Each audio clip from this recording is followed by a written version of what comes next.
All right. JB, thank you. Thank you. By the way, you know, we're all accustomed to the idea of the St. Patrick's Day parades.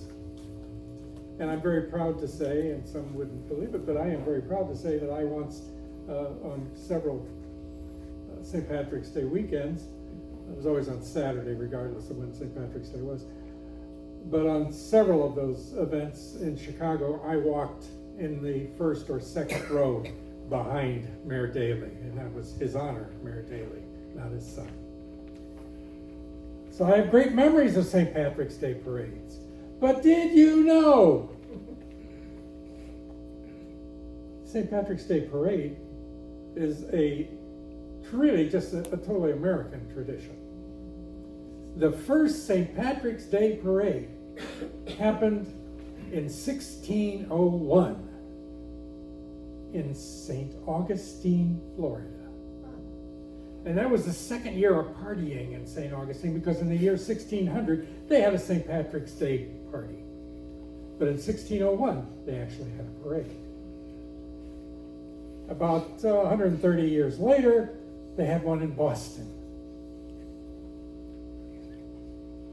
And 40 years after that, they had one in New York City, which is still going and still huge. And the parade, by the way, in St. Augustine is still being done. It's people who say it's been done consistently. I don't know that I believe that, but okay, we'll let it go. So the other thing is, of course, the marching bands in St. Patrick's Day parade with all of the Irish music, also an American invention. There were no St. Patrick's Day parades in Ireland until almost 1990. I think it was 1988 was the first St. Patrick's Day parade in Ireland. So, another piece of Irish trivia for you to beat somebody over the head with come St. Patrick's Day. And let's see, Melanie, there she is, the lady in pink.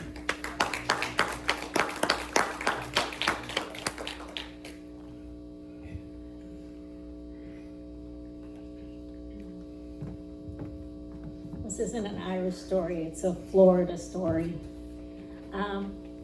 In 2004, we were living in California, and we absolutely loved our life there. We loved our home, we loved everything about it, but I hated my job. And so I had applied anywhere that I was a journalist, and I applied anywhere I could where there was an investigative reporter job. I really wanted to be an investigative reporter.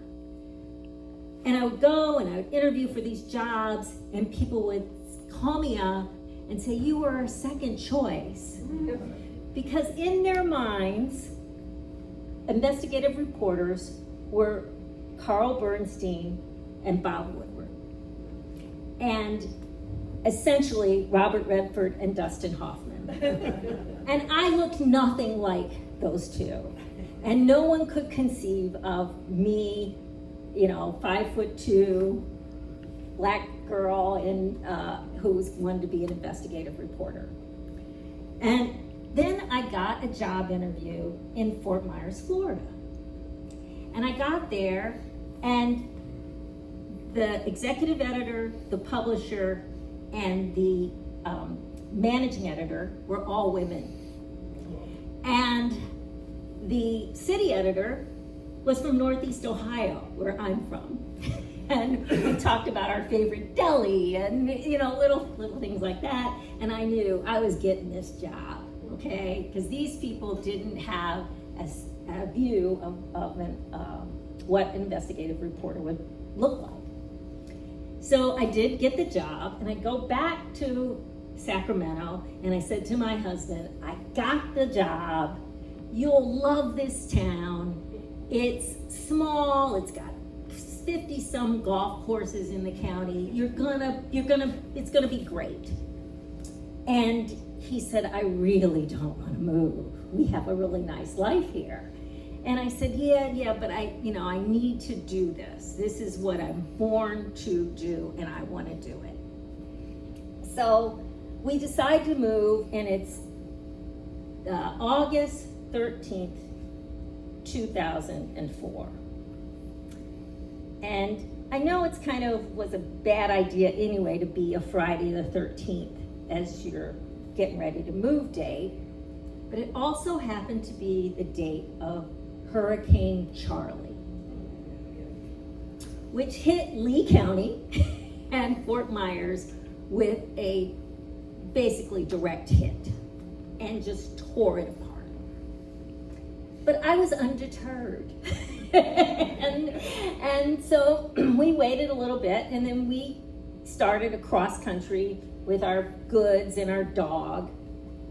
And my husband said, you know, this is gonna be bad, you know, because it had a hurricane. I said, look, it had a hurricane 60 years ago, and then just last month, it's gonna be okay. And so we get to Fort Myers, and there's basically a hurricane or tropical storm every week. It was just ridiculous. And if you've ever lived in Northern California, it rarely has a thunderstorm. In fact, people would run outside if there was lightning to see it, all right? Because it was just so rare. And it seemed like every day in Fort Myers at 4 o'clock in the afternoon, there was a thunderstorm. And the trees, you know, just like bent over, and it was just frightening, and it was horrible. And we were being eaten by no-see-ums, which everybody said, oh, you know, they like you when you first get here, and then you get used to them. And I'm like, what are you talking about?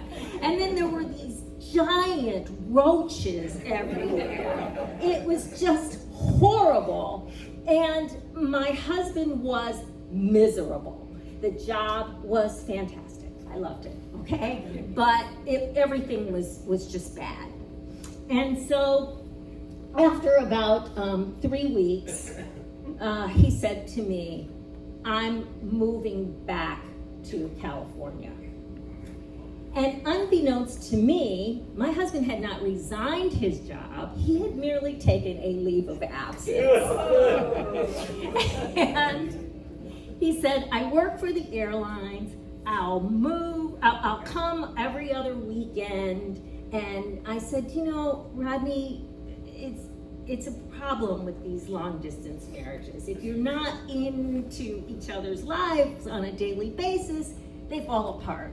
So I was not going to, you know, I said, it's just not going to work. Please don't do it. And he said, no, I'm doing it. And I should have had a tip off that this was already the plan, because people were calling him and saying, hey, we've got a tea time next week. And he would say, hey, can't make it this week.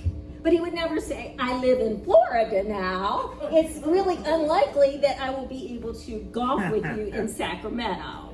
Okay? So he's leaving. And I said, look, you have never golfed in this town. And I moved here, I knew when I saw it that you would love it because of all these golf courses, and you haven't golfed one time. So he was taking me to work, and I noticed the golf clubs were in the back. This was on a Thursday. And I said, oh, Rodney, are you gonna go golf? And he says, yeah, but don't get excited. I'm golfing once, and I'm leaving on Saturday. And it was a miserable golf day. It was drizzling a little bit, and then the wind picked up, and I thought, oh great, you know, this is sabotage, right? And so he drops me off, he goes to a golf course, and I assume that's what he was doing. And about 2 o'clock in the afternoon, he calls me. And I pick up the phone, and he says, this Florida thing's gonna work out. And my husband's not a drinker, but there was something, you know, there was a whiff of alcohol in this phone call. And I said, honey, are you drinking in the afternoon? And he said, me and the whole bar. I had a hole-in-one. Now, this was an absolutely miraculous thing, and especially since my husband had been golfing at that point 37 years and had never had a hole-in-one. So, from that point on, he loves Florida. Florida is the best. This was the best move we've ever made. And I did not end up a golf widow or a golf divorcee. We are still happily married and living here in the state.